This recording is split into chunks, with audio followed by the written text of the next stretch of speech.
അമ്മാവന്മാരെ, അമ്മായിമാരെ, അച്ഛാ, അമ്മേ, അമ്മൂമ്മേ, എല്ലാവരും കണ്ടോളൂ. എനിക്കെതിരെ മഞ്ജു വാര്യർ കൊടുത്തിരിക്കുന്ന പരാതി എന്ന് പറയുന്നത് ഞാൻ പ്രണയം പറഞ്ഞ് ശല്യം ചെയ്തു എന്നാണ്.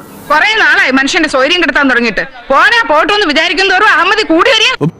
അപ്പൊ ഇത് ഞാൻ പുറത്ത് പറഞ്ഞതിന്റെ പേരില് കഴിഞ്ഞ 7 വർഷമായിട്ട് ഞാൻ വേട്ടയാടപ്പെടുകയാണ്. കഴിഞ്ഞ ഒരു 7 വർഷമായിട്ട് എന്റെ ലൈഫ് ശരിക്കും ഇരുളടഞ്ഞ അവസ്ഥയിലാണ്. നമുക്കൊരു പരിഹാരം ഉണ്ടാക്കാം.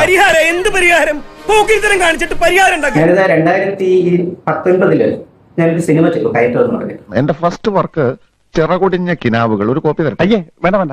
അതിൽ മഞ്ജു വാര്യരായിരുന്നു അഭിനയിച്ചത്, കോ പ്രൊഡ്യൂസ് ചെയ്തത്. ആ സിനിമ പുറത്തു വന്നില്ല.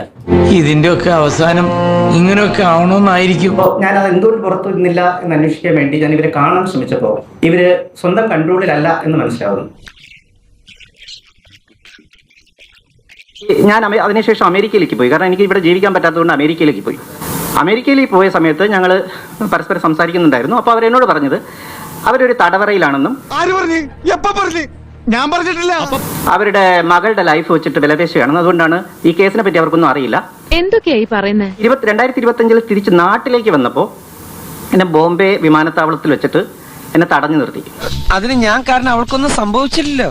പത്രക്കാരെ അറിയിച്ചതുകൊണ്ട്, ഇത് നാടറിഞ്ഞതുകൊണ്ട് എന്നെ അവിടെ നിന്ന് ഒരു ഫ്ലിംസി കേസിൽ അറസ്റ്റ് ചെയ്ത് ഇവിടെ കൊണ്ടുവന്നു. സാർ, ഞാനൊന്നും ചെയ്തിട്ടില്ല.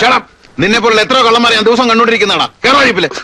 ഇതാരും ഇതേപ്പറ്റി സംസാരിക്കാതെ ഇരുന്നാൽ ഈ വിഷയം ഇല്ലാതായി പോകുമോ എന്നുള്ളതാണ് എന്റെ ചോദ്യം. നീ ഒരു സ്വപ്ന ലോകത്താണ്, യാഥാർത്ഥ്യങ്ങളിൽ നിന്നും വളരെ അകലെ. കാരണം എല്ലാവർക്കും പേടിയാണ്.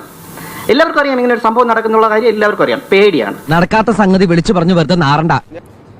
ജീവിക്കാൻ അനുവദിക്കുന്നില്ല. ഞാൻ എന്റെ വീടിന്റെ ലേലമായിരുന്നു.